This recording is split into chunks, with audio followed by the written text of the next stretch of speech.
ನಮಸ್ಕಾರ. Welcome to sweet news about diabetes by doctor Suman. ಹಲವಾರು ಸಂಚಿಕೆಗಳು ಬಂದಿದೆ. ಹಲವಾರು ಸಂಚಿಕೆಗಳು ಡಯಾಬಿಟೀಸ್ ಬಗ್ಗೆ ಹೇಳಿದ್ದೀವಿ. ಹಲವಾರು ಮಾಹಿತಿಗಳು ಕೊಟ್ಟಿದ್ದೀವಿ. ಒಂದೊಂದೇ ಮಾಹಿತಿನ ಇನ್ನೂ ಸ್ವಲ್ಪ ಡೀಪಾಗಿ ಕೊಡೋಣ ಅಂತ ಪ್ಲ್ಯಾನ್ಸ್ ಮಾಡ್ತಾಯಿದ್ದೀವಿ. ಹಾಗಾಗಿ ಇವತ್ತಿನ ಒಂದು ಮಾಹಿತಿ ಹೈಪೋಗ್ಲೈಸಿಮಿಯಾ.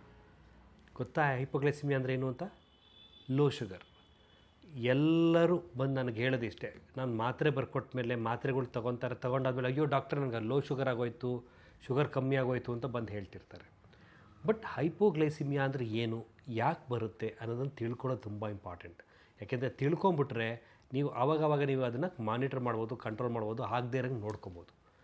ಎಷ್ಟೋ ಜನ ಎದುರಿಸ್ತಾರೆ, ಏನಪ್ಪ ಅಂದರೆ ಹೈಪೋಗ್ಲೈಸಿಮಿಯಾ ಇಸ್ ಮೋರ್ ಡೇಂಜರಸ್. ಡಯಾಬಿಟೀಸ್ಗಿಂತ ಲೋ ಶುಗರ್ ತುಂಬ ಡೇಂಜರಸ್ಸು. ಅದು ಹಾರ್ಟಿಗೆ ಮತ್ತು ಇದಕ್ಕೆ ಬ್ರೈನ್ಗೆಲ್ಲ ಎಫೆಕ್ಟ್ ಮಾಡಿಬಿಡುತ್ತೆ, ತೊಂದರೆ ಕೊಟ್ಬಿಡುತ್ತೆ ಅಂತಾರೆ. ನಿಜ. ಏನಾಗುತ್ತೆ ಅಂದರೆ ಹೈಪೋಗ್ಲೈಸಿಮಿಯಿಂದ ಇಷ್ಟು ಜನಕ್ಕೆ ಹಾರ್ಟ್ ಅಟ್ಯಾಕ್ ಆಗೋ ಚಾನ್ಸಸ್ ಜಾಸ್ತಿ ಆಗುತ್ತೆ. ಪ್ಲಸ್ ಬ್ರೈನ್ ಸ್ವಲ್ಪ ವರ್ಕಿಂಗ್ ಕೆಪಾಸಿಟಿ ಕಮ್ಮಿ ಆಗಿಬಿಡುತ್ತೆ. ಸೊ ಅದು ಆಗದೇ ಇರೋಂಗೆ ನೋಡ್ಕೊಳ್ಳೋದೇ ತುಂಬಾ ಅವಶ್ಯಕತೆ. ಬಟ್ ಯಾಕಪ್ಪ ಹೈಪೋಗ್ಲೈಸಿಮಿಯಾ ಆಗಿಬಿಡುತ್ತೆ ಡಯಾಬಿಟಿಕ್ ಪೇಷಂಟ್ಸ್ಗೆ ಪದೇ ಪದೇ ಅಂತ ನೀವು ಕೇಳ್ಬೋದು. ಡಾಕ್ಟ್ರ್ ಏನು ಮಾಡಿರ್ತಾರೆ, ನಿಮ್ಮ ಶುಗರ್ ಲೆವೆಲ್ ನೋಡಿಬಿಟ್ಟು ಟ್ರೀಟ್ಮೆಂಟ್ನ ನಿಮಗೆ ಸ್ಟಾರ್ಟ್ ಮಾಡಿರ್ತಾರೆ. ನೀವು ಬಂದಾಗ ಡಾಕ್ಟರ್ ಹತ್ರ ಶುಗರ್ ಲೆವೆಲ್ ಜಾಸ್ತಿ ಇರ್ಬೋದು, ಡಾಕ್ಟ್ರ್ ಹೇಳಿರೋ ಅಡ್ವೈಸಸ್ ಎಲ್ಲ ಕರೆಕ್ಟಾಗಿ ಫಾಲೋ ಮಾಡ್ತಾ ಇರ್ಬೋದು ನೀವು. ಅದರಿಂದ ಏನಾಗುತ್ತೆ ಅಂದರೆ ನಿಮ್ಮ ಡಯಾಬಿಟೀಸ್ ಕಂಟ್ರೋಲ್ ಚೆನ್ನಾಗಿ ಬಂದಾಗ ಓವರ್ ಡೋಸ್ ಆಫ್ ಟ್ಯಾಬ್ಲೆಟ್ ಅಂತ ಹೇಳ್ತೀವಿ. ಟ್ಯಾಬ್ಲೆಟ್ ಓವರ್ ಡೋಸ್ ಆಗುತ್ತೆ. ಆವಾಗಲೂ ಕೂಡ ಶುಗರ್ ಲೋ ಆಗೋ ಚಾನ್ಸಸ್ ತುಂಬಾ ಇರುತ್ತೆ. ಸೊ ಹಾಗಾಗಿ ಯಾವುದೇ ಟ್ರೀಟ್ಮೆಂಟ್ ನಿಮ್ಮ ಡಾಕ್ಟ್ರು ಕೊಟ್ಟರು ಕೂಡ ದಯವಿಟ್ಟು ನೀವು ಡಾಕ್ಟ್ರು ಯಾವಾಗ ವಾಪಸ್ ಕರೀತಾರೋ ಆವಾಗ ಆ ಟೈಮಲ್ಲಿ ಹೋಗಿ ಚೆಕಪ್ ಮಾಡಿಸಿ. ಇವಾಗ ಕೆಲವು ಡಾಕ್ಟ್ರು ಬರೆದಿರ್ತಾರೆ ಮೆಡಿಸಿನ್ಸ್, ಬರೆದ್ಬಿಟ್ಟು ಒಂದು 15 ದಿವಸ ಆದಮೇಲೆ ಬನ್ನಿ ಅಂತ ಹೇಳಿರ್ತಾರೆ. 15 ದಿವಸ ಮರ್ತೇ ಬಿಡ್ತೀರಾ. ಏನು ಮಾಡ್ತೀರಾ, 1 ತಿಂಗಳು ಅಥವಾ 1.5 ತಿಂಗಳು 2 ತಿಂಗಳ ಆಮೇಲೆ ಹೋಗ್ತೀರಾ. ಅಷ್ಟರೊಳಗೆ ಏನಾಗಿರುತ್ತೆ, ಮೆಡಿಸಿನ್ಸ್ ಜಾಸ್ತಿ ವರ್ಕ್ ಆಗಿರುತ್ತೆ, ಮೆಡಿಸಿನ್ ಓವರ್ ಡೋಸ್ ಆಗಿರುತ್ತೆ, ಅವೆಲ್ಲ ತೊಂದರೆ ಬಂದುಬಿಡುತ್ತೆ.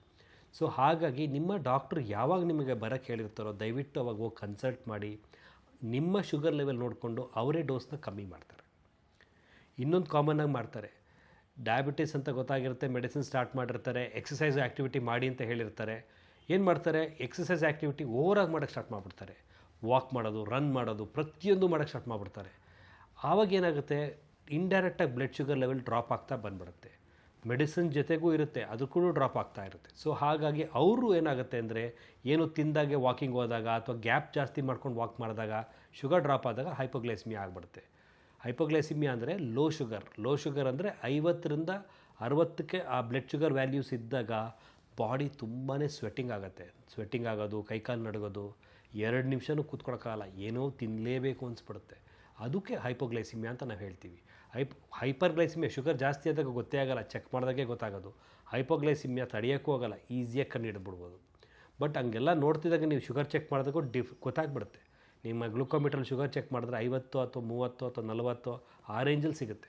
ಅದೇನು ಇಂಡಿಕೇಟ್ ಮಾಡುತ್ತೆ, ಶುಗರ್ ನಾರ್ಮಲ್ಗಿಂತ ಕೆಳಗೆ ಹೋಗ್ತಾ ಇದೆ ಅಂತ ತೋರ್ಸೋಕ್ಕಾಗತ್ತೆ. ಅದು ಬಾಡಿಗೆ ಏನು ತೊಂದರೆ ಕೊಡುತ್ತೆ.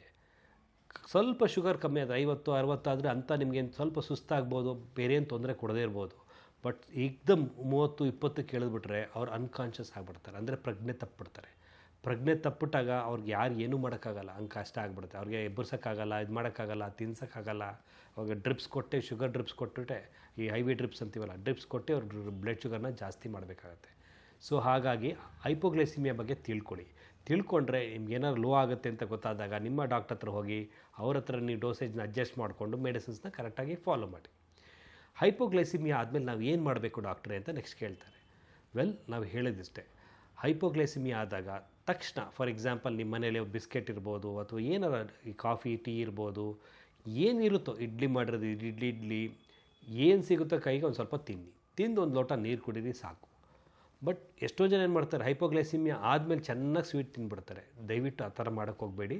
ಸ್ವೀಟ್ ತಿಂದಾಗ ಏನಾಗುತ್ತೆ, ಶುಗರ್ ಲೆವೆಲ್ ತುಂಬಾ ಜಾಸ್ತಿ ಆದಾಗ ಅದನ್ನು ಇಳಿಸೋಕ್ಕೆ ತುಂಬ ಟೈಮ್ ತೊಗೊಳುತ್ತೆ. ಸೊ ಹಾಗಾಗಿ ಏನೇ ಲೋ ಶುಗರ್ ಆದರೂ ಆದಷ್ಟು ಫುಡ್ ಇದ್ದರೆ ಫುಡ್ಡಲ್ಲೇ ಮ್ಯಾನೇಜ್ ಮಾಡೋಕ್ಕೆ ಟ್ರೈ ಮಾಡಿ. ಇಲ್ಲ ಜ್ಯೂಸಸ್ ಇದ್ದರೆ ಜ್ಯೂಸಸ್ ತೊಗೊಳ್ಳಿ, ಆದಷ್ಟು ವಿತೌಟ್ ಶುಗರ್ ತೊಗೊಂಡು ಟ್ರೈ ಮಾಡಿ. ಏನೂ ಸಿಕ್ಕಲಿಲ್ವ, ಹೊರಗಡೆ ಇದ್ದೀರಾ ಅಂಥ ಟೈಮಲ್ಲಿ ಏನಾದರೂ ಸಿಕ್ಕಿದ್ರೆ ಸ್ವಲ್ಪ ಸ್ವೀಟ್ ತೊಗೊಳ್ಳಿ, ಸ್ವಲ್ಪ ಜಾಸ್ತಿ ತೊಗೊಳಕ್ಕೆ ಹೋಗಬಾರ್ದು. ಹೊಟ್ಟೆ ತುಂಬ ನೀರು ಕುಡಿದಷ್ಟು ನಿಮಗೆ ಬೇಗ ಹೊಟ್ಟೆ ಸಟೈಟಿ ಲೆವೆಲ್ ನಾರ್ಮಲ್ ಬಂದಾಗ ಈ ಲೋ ಶುಗರ್ ಸಿಂಪ್ಟಮ್ಸಿಂದ ನಿಮ್ಗೆ ಈಸಿಯಾಗಿ ರಿಲೀಫ್ ಸಿಗುತ್ತೆ. ಇನ್ನು ಕೆಲವರು ಪ್ರಜ್ಞೆ ತಪ್ಪಿರೋರಿಗೆ ನೀವು ನೀರು ಕುಡಿಯೋದು, ಜ್ಯೂಸ್ ಕುಡಿಯೋದು ದಯವಿಟ್ಟು ಅವೆಲ್ಲ ಮಾಡೋಕ್ಕೆ ಹೋಗಬಾರ್ದು. ಆಸ್ಪಿರೇಷನ್ ಅಂತ ಹೇಳ್ತೀವಿ, ಅಂದರೆ ಲಂಗ್ಸ್ ಒಳಗೆ ಹೊಟ್ಟೋಗ್ಬಿಡುತ್ತೆ ನೀರು, ಅದು ಎಫೆಕ್ಟ್ ಆಗುತ್ತೆ, ಅದು ತುಂಬಾ ತೊಂದರೆ ಕೊಟ್ಬಿಡುತ್ತೆ. ಸೊ ಅದನ್ನು ನೀವು ಕಟ್ ಮಾಡಿ. ಅದನ್ನು ಕಟ್ ಮಾಡಿಕೊಂಡು ಸ್ವಲ್ಪ ಎಚ್ಚರಿಕೆ ಇದ್ದರೆ, ಕಾನ್ಷಿಯಸ್ ಇದ್ದರೆ ಕೊಡಿ. ಕಾನ್ಷಿಯಸ್ ಇಲ್ಲ ಅಂದರೆ ದಯವಿಟ್ಟು ನಿಮ್ಮ ಡಾಕ್ಟರ್ ಹತ್ರ ಕರೀರಿ, ಅಥವಾ ಯಾರು ಆಂಬ್ಯುಲೆನ್ಸ್ ಕರೆದಿ, ಅಥವಾ ನಿಮ್ಮ ನಿಯರ್ ಬೈ ಹಾಸ್ಪಿಟ್ಲಿಗೆ ಕರ್ಕೊಂಡೋಗಿ ಅಲ್ಲಿ ಟ್ರೀಟ್ ಮಾಡಿಸಿ. ಅದು ಇಂಪಾರ್ಟೆಂಟ್. ಜನರಲಾಗಿ ಹೈಪೋಗ್ಲೈಸಿಮಿಯಾ ಆಗೋದಕ್ಕೆ ತುಂಬ ಕಾರಣಗಳಿರುತ್ತೆ. ಕೆಲವು ಸತಿ ಏನಾಗುತ್ತೆ, ನಾವು ಜ್ವರ ಬಂದಿರುತ್ತೆ, ಜ್ವರದಲ್ಲಿ ನಾವು ಏನು ಮಾಡಿರ್ತೀವಿ, ಮಾತ್ರೆಗಳು ಕೊಟ್ಟಿರ್ತೀವಿ, ಮೆಡಿಸಿನ್ಸು ಅಂದರೆ ಆ್ಯಂಟಿಬಯೋಟಿಕ್ಸು, ಪೇನ್ ಕಿಲ್ಲರ್ಸು ಅವೆಲ್ಲ ಕೊಟ್ಟಿರ್ತೀವಿ. ಅದ್ರ ಜೊತೆಗೆ ಶುಗರ್ ಮೆಡಿಸಿನ್ಸು ತೊಗೊತಿರ್ತಾರೆ. ಬಟ್ ಅನ್ಫಾರ್ಚುನೇಟ್ಲಿ ಏನಾಗಿರುತ್ತೆ, ಸರಿಯಾಗಿ ಊಟ ಮಾಡೋಕ್ಕಾಗ್ತಿರಲ್ಲ. ಅಂಥವ್ರಲ್ಲಿ ಏನಾಗುತ್ತೆ, ಶುಗರು ಡ್ರಾಪ್ ಆಗುತ್ತೆ. ಸೊ ಹಾಗಾಗಿ ಜ್ವರ ಬಂದಾಗ ನಿಮ್ಮ ಡಾಕ್ಟ್ರನ್ನ ಕೇಳಿಕೊಂಡು ಡೋಸ್ನ ಕಮ್ಮಿ ಇಟ್ಕೊಳ್ಳಿ. ಅಂದರೆ ಮಾತ್ರೆಗಳಾಗಿ ಇನ್ಸುಲಿನೋ ಸ್ವಲ್ಪ ಡೋಸ್ ಕಮ್ಮಿ ಇಟ್ಕೊಳ್ಳಿ. ಕಮ್ಮಿ ಇಟ್ಕೊಳ್ಳೋದ್ರಿಂದ ನಿಮ್ಮದೇನು ಶುಗರ್ ಅಂತ ಏನು ವೇರಿಯೇಷನ್ ಆಗೋಲ್ಲ. ದಯವಿಟ್ಟು ಸ್ಟಾಪ್ ಮಾಡಬೇಡಿ. ಎಷ್ಟೋ ಜನ ಸ್ಟಾಪು ಮಾಡಿಬಿಡ್ತಾರೆ. ಜ್ವರ ಬಂತು, ಹುಷಾರಿಲ್ಲ ಅಂದ್ಬಿಟ್ಟು ಮೆಡಿಸಿನ್ ಸ್ಟಾಪೇ ಮಾಡಿಬಿಡ್ತಾರೆ. ಸ್ಟಾಪ್ ಮಾಡಿ ಮೆಡಿಸಿನ್ಸ್ ಅವ್ರು ಬರೀ ಜ್ವರದ ಮೆಡಿಸಿನ್ಸ್ ತೊಗೊತಾ ಇರ್ತಾರೆ. ಅದು ಕೂಡ ಡೇಂಜರಸ್. ಶುಗರ್ ಶೂಟಪ್ ಆಗಿಬಿಡುತ್ತೆ, ತುಂಬ ಜಾಸ್ತಿ ಆಗಿಬಿಡುತ್ತೆ. ಸೊ ಹಂಗೆ ಆಗಬಾರ್ದು. ಎರಡಕ್ಕೂ ಬ್ಯಾಲೆನ್ಸ್ ಔಟ್ ಮಾಡಬೇಕು. ಗೊತ್ತಿದ್ದರೆ ನೀವು ಬ್ಯಾಲೆನ್ಸ್ ಮಾಡೋಕ್ಕೆ ತುಂಬ ಸುಲಭವಾಗಿ ಬ್ಯಾಲೆನ್ಸ್ ಮಾಡ್ಬೋದು.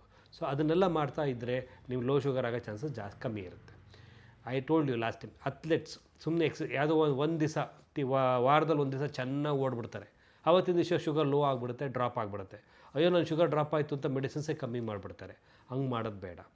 ಹಂಗೆ ಮಾಡೋದ್ರಿಂದ ಏನಾಗುತ್ತೆ, ನೆಕ್ಸ್ಟ್ ಶುಗರ್ಸ್ ಎಲ್ಲ ಮಿಕ್ಕಿದ 4-5 ದಿವಸ ನೀವು ಓಡದೇ ಇದ್ದಾಗ ಶುಗರ್ ಲೆವೆಲ್ ಜಾಸ್ತಿ ಇರುತ್ತೆ. ಅದು ನಿಮಗೆ ಎಫೆಕ್ಟ್ ಆಗಿಬಿಡುತ್ತೆ. ಸೊ ಹಾಗಾಗಿ ನಾವು ಏನೇ ಆ್ಯಕ್ಟಿವಿಟಿ ಮಾಡಲಿ, ಎಕ್ಸಸೈಸ್ ಮಾಡಲಿ, ವಾಕ್ ಮಾಡಲಿ, ಎಕ್ಸಸೈಸ್ ಮಾಡಲಿ, ಕಾನ್ಸ್ಟೆಂಟಾಗಿ ಒಂದೇ ಸ್ಪೀಡಲ್ಲಿ ಮಾಡಿ. 15 ನಿಮಿಷ 20 ನಿಮಿಷ ನಿಮ್ಮ ಕೈಯಲ್ಲಿ ಆದದ್ದು ಇದು ಮಾಡ್ಕೊಂಡು ಕಾನ್ಸ್ಟೆಂಟಾಗಿ ಅಟ್ಲೀಸ್ಟ್ 4-5 ಡೇಸ್ ಮಾಡೋದ್ರಿಂದ ಶುಗರ್ ಏರುಪೇರು ಜಾಸ್ತಿ ಆಗೋಲ್ಲ, ಕಂಟ್ರೋಲ್ ಚೆನ್ನಾಗಿರುತ್ತೆ. ಅದು ನಿಮಗೆ ಲಾಂಗ್ ರನ್ನಲ್ಲಿ ತುಂಬಾ ಹೆಲ್ಪ್ ಆಗುತ್ತೆ. ಅದನ್ನು ನೀವು ಕರೆಕ್ಟಾಗಿ ಫಾಲೋ ಮಾಡಿ. ಪ್ಲಸ್ ಇನ್ನೊಂದೇನಪ್ಪ ಕಾಮನ್ ಅಂದರೆ, ವಾಕಿಂಗು ಎಕ್ಸಸೈಸ್ ಹೋಗೋಕ್ಕಿಂತ ಮುಂಚೆ ದಯವಿಟ್ಟು ಖಾಲಿ ಹೊಟ್ಟೆಲಿ ಮಾಡೋದನ್ನು ಅವಾಯ್ಡ್ ಮಾಡಿ. ಅದ್ರ ಬದಲು ಒಂದು ಲೋಟ ಕಾಫಿನೋ ಅಥವಾ ಎಲ್ಲ ಬಿಸ್ಕೆಟ್ಸೋ ಏನಾರು ಲೈಟಾಗಿ ತೊಗೊಳ್ಳಿ, ಒಂದು ಲೋಟ ನೀರು ಜೊತೆಗೆ ತೊಗೊಂಡು ಆಮೇಲೆ ವಾಕ್ ಮಾಡಿ. ಹಾಫ್ ಆನ್ ಅವರ್ ಆದಮೇಲೆ ವಾಕ್ ಮಾಡಿ. It's always good. ಅಕಸ್ಮಾತ್ ಇಲ್ಲ ನಾನು ತಿನ್ನೋ ಅಭ್ಯಾಸ ಇಲ್ಲ ಅನ್ನೋಂಗಿರ್ತದೆ, ಏನಾದ್ರು ಜೋಬಲ್ಲಿ ಇಟ್ಕೊಂಡು ಹೋಗಿರಿ. ದಯವಿಟ್ಟು ಖಾಲಿ ಹೊಟ್ಟೆಲಿ ಮೀನ್ಸ್ ಅಂದರೆ ವಿತೌಟ್ ಎನಿಥಿಂಗ್ ಹೋಗಬೇಡಿ. ಎಲ್ಲರಿಗೂ ಅರಿವು ಇರಬೇಕು. ಯಾಕಂದರೆ ಲೋ ಶುಗರ್ ಆದರೆ ತಕ್ಷಣ ಏನು ಮಾಡಬೇಕು ಅಂತ ಗೊತ್ತಿರಬೇಕು. ಅದನ್ನೆಲ್ಲ ಮಾಡೋದ್ರಿಂದ ಈ ಲೋ ಶುಗರ್ ಆಗೋದನ್ನು ಈಸಿಯಾಗಿ ಪ್ರಿವೆಂಟ್ ಮಾಡ್ಬೋದು.